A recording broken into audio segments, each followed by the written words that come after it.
Selamat pagi anak-anak yang kasih Tuhan. Selamat berjumpa kembali dalam pembelajaran semester 2 di tahun ini. Ya, saya kira anak-anak sudah siap belajar ya, karena sudah 2 minggu anak-anak berlibur. Nah, anak-anak kelas 5 kalian akan masuk bab 8, yaitu dengan judul berubah dan menjadi baru. Nanti kalian akan bisa membaca dalam Kisah Para Rasul pasal 9 ayat 1 sampai dengan 19. Sebelum kita akan belajar, melanjutkan pelajaran kita hari ini anak-anak, kita menyanyi terlebih dahulu ya. Ini pujian yang harus kalian bisa pujikan ya. Perubahan besar di kehidupanku sejak Yesus di hatiku. Di jiwaku bersinar terang yang cerlang sejak Yesus di hatiku.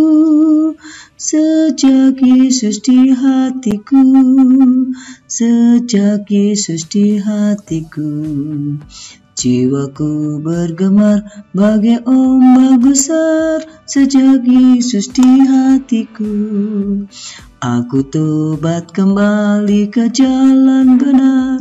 Sejak Yesus di hatiku, dan dosaku dihapus, jiwaku segar.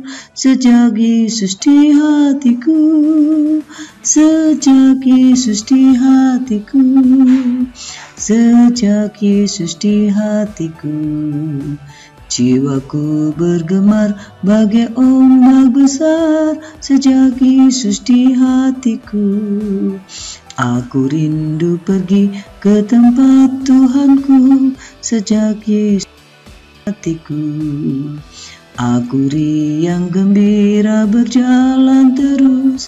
Sejak Yesus di hatiku, sejak Yesus di hatiku, sejak Yesus di hatiku, jiwaku bergemar bagai ombak besar. Sejak Yesus di hatiku. Ya, anak-anak, tadi kita sudah menyanyi, sekarang silakan kalian akan menjawab pertanyaan pesan dari lagu yang sudah ada pada pagi hari ini ya, yang sudah Ibu Yanti siapkan. Nah, sebelum kita masuk ke pembelajaran selanjutnya, karena ini tentang perubahan diri, mari kita akan berdoa bersama-sama. Doa yang sama, anak-anak, mari kita doa ini akan kita naikkan bersama. 1, 2, berdoa mulai. Allah yang baik, tolonglah kami, anak-anak-Mu ini,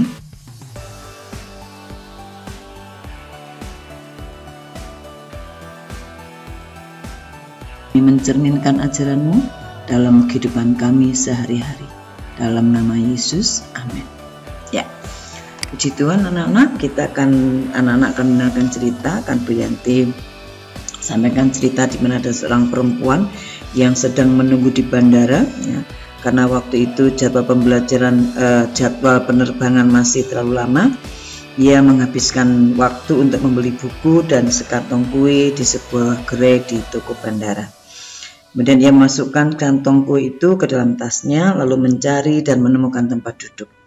Ia menemukan sebuah tempat duduk yang sudah diduduki oleh seorang laki-laki, tetapi masih ada tempat di sampingnya. Lalu ia duduk di samping laki-laki tersebut. Sambil duduk, perempuan tersebut memakan kue sambil membaca buku yang baru dibelinya. Dalam keasikannya, ia melihat lelaki di sebelahnya dengan begitu berani mengambil 1 atau 2 kue yang berada di antara mereka berdua. Perempuan tersebut mencoba mengabaikan agar tidak terjadi kerugitan. Ia membaca, mengunyah kue, dan melihat jam. Sementara si pencuri kue, yaitu bapak laki-laki tadi, yang pemberani itu menghabiskan kue di kantong itu. Ia makin kesal, sementara menit-menit berlalu. Perempuan itu pun berpikir, kalau aku bukan orang baik, tentu sudah kutonjok dia ya. Karena apa? Karena makan kuenya. Setiap ia mengambil 1 kue, si lelaki itu juga mengambil 1. Sampai tiba pada potongan kue terakhir, lelaki itu mengambilnya dan menawarkannya kepada perempuan itu. Perempuan itu berpikir, kurang ajar sekali orang ini, sudah mencuri kueku dan menghabiskannya, dan sekarang ia malah menawarkan kueku yang dia curi. Menyebalkan sekali. Untunglah saat itu ia mendengar penerbangannya diumumkan, dan ia segera mengumpulkan barang-barang miliknya dan menuju pintu gerbang tanpa mengucapkan sepatah kata pun kepada laki-laki itu. Ia pun naik pesawat dan duduk di kursinya, lalu mencari buku yang hampir selesai dibacanya. Saat ia merogoh tasnya, ia menahan napas karena kaget. Ternyata di situ ada kantong kuenya. Ia berpikir, mengapa kueku masih ada di sini? Jadi kue siapa yang tadi kumakan? Milik laki itu, ya. Perempuan itu menyadari kekeliruannya. Ia sadar bahwa dialah si pencuri kue yang sebenarnya. Ya anak-anak ya. Jadi ini ada seorang wanita ya yang merasa bahwa kuenya dicuri, ternyata tidak. Nah, dari cerita ini silahkan kalian menjawab pertanyaan-pertanyaan dari cerita tadi ya. Coba didengarkan baik-baik cerita tadi dan coba jawab pertanyaan berikutnya. Oke. Nah, untuk selanjutnya anak-anak kita akan mendengar cerita Alkitab. Tadi cerita ilustrasi yang bisa mungkin terjadi pada kita dan kita sehari-hari. Hari ini kita akan bercerita tentang Rasul Paulus. Dalam Kisah Rasul 91 ayat 19, Rasul Paulus seorang Yahudi ya. Dia adalah bernama asli Saulus ya. Dia orang Yahudi yang setia mempertahankan hukum Taurat ya. Dia memiliki kepintaran yang luar biasa, dia pandai ya. Tetapi Paulus ini orang yang sangat membenci umat Tuhan pada waktu itu, sehingga dia menyiksa dan membunuh orang-orang Kristen ya. Sampai suatu hari Saulus menerima surat kuasa untuk mengejar dan mengikut Kristus. Sampai akhirnya ketika di Damsyik dia bertemu dengan Tuhan ya. Dia bertemu dengan Tuhan dengan cara Tuhan menyinari wajahnya ya. Dia melihat sinar cahaya sehingga Paulus menjadi buta, dan saat itu dia mendengar sebuah suara, Saulus, Saulus, mengapa engkau menganiaya aku? Itu di dalam sinar itu keluar suara. Jawab Saulus, siapakah engkau Tuhan? Maka jawabnya, akulah Yesus yang kau aniaya itu. Sekarang bangunlah dan pergilah ke Damsyik. Di sana engkau akan bertemu dengan seorang murid Kristus yang bernama Ananias. Ya. Lalu Saulus ke Damsyik ya, dan bertemu Ananias. Kemudian Ananias menumpangkan tangan atasnya sehingga Saulus menjadi sembuh ya. Artinya dia buta selama 3 hari. Lalu dia menjadi sembuh dan dia dibaptis. Dan setelah itu Saulus bertobat dan dia bukan lagi menjadi pembenci umat Tuhan, tapi dia penyayang pada semua orang. Ya, dia menjadi pengikut Kristus dan dia mewartakan Injil ke seluruh kota sehingga banyak orang yang mengenal Tuhan karena dirinya. Ya, Saulus adalah tokoh yang mudah kita temui dalam kehidupan sehari-hari. Bahwa Paulus ini merasa dirinya paling benar, menyalahkan orang lain dan menyiksanya. Juga Saulus ini orang yang tega pada orang ya. Dia tidak punya belas kasihan. Tetapi ketika dia mengenal Tuhan, dia menjadi orang yang luar biasa. Dia berubah, dia menjadi orang yang lemah lembut, sabar dan mengasihi. Nah, anak-anak, dari cerita tadi silakan kalian baca, menjawab pertanyaan apa yang kamu katakan tentang perubahan diri. Kira-kira apa yang berubah?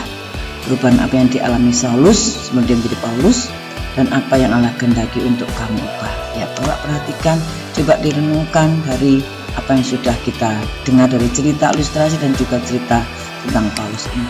Ya, anak-anak, saya akan menjelaskan tentang proses perubahan diri. Setiap orang perlu akan perubahan diri. Ya, ketika orang tidak mengalami perubahan diri, yang pertama adalah orang itu selalu merasa dirinya paling benar dan mudah menyalahkan orang lain. Itu termasuk saya dan anak-anak ya, karena kita merasa diri kita paling benar dan kita menyalahkan orang lain. Itu kita, aslinya kita. Lalu dalam proses perubahan diri, orang itu harus mau memeriksa diri sendiri. Jadi suatu ketika kita harus berani memeriksa diri kita sendiri dan mengakui keadaan kita yang sebenarnya. Ya, harus mengakui keadaan kita sebenarnya. Apakah saya jahat? Apakah saya baik? Apakah saya benar? Apakah saya salah? Ya, sehingga ketika kita memeriksa diri sendiri dan mengakui keadaan kita yang sebenarnya, sehingga kita boleh mengalami yang namanya perubahan. Kita akan mengalami perubahan. Perubahan ini bukan perubahan kita, khususnya di tahun baru ini. Ya, semua semakin baru, tahunnya baru, anak-anak juga mungkin sepatunya baru, bajunya baru, itu. Tapi perubahan diri ada yang berubah itu bukan fisik kita, tetapi mental kita, perasaan kita, pikiran kita, hati kita. Yang tadinya jahat, merasa diri paling benar, sekarang tidak, yaitu bisa menghargai orang lain. Ya, itu adalah proses perubahan diri. Jadi yang berubah adalah hati kita, pikiran kita, bukan fisik kita. Nah, apakah perlunya perubahan diri anak-anak? Setiap kita perlu perubahan diri, melakukan perubahan supaya kita tidak memiliki pemahaman yang sempit. Pemahaman yang sempit contohnya kita tidak mau memandang orang lain, kita tidak menghargai orang lain karena kita merasa diri yang paling benar. Ya, sehingga kita mudah sekali merasa menyalahkan orang lain.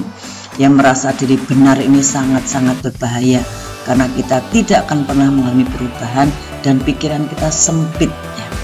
Yang kedua, kita akan bisa terus-menerus belajar dan menyelidiki hati dan pikiran kita agar tidak berpikir jahat dan sama.